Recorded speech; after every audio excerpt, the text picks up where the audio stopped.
चीर को देबो सब दिन चूही फूकेबोगे है।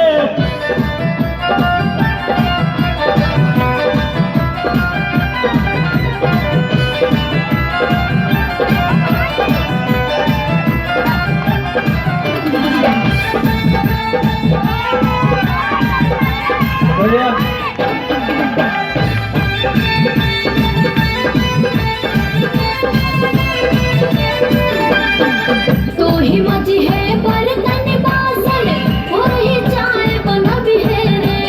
हम रहबो योजना में बाझल तो बच्चा के खिलबी हो रे।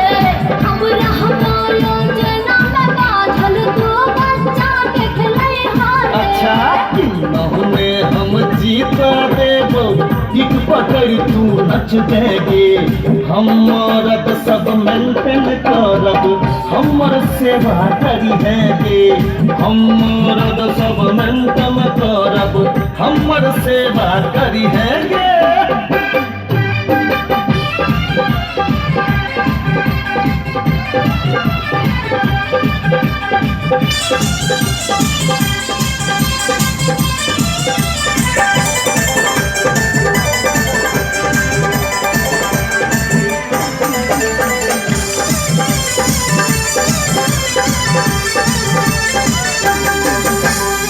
हमरे सासर गन्ना है मैं परगना में आगर रे।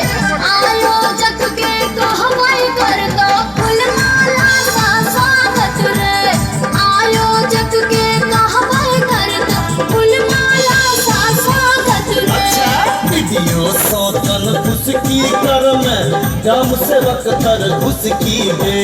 वार्ड मेंबर जो लब लब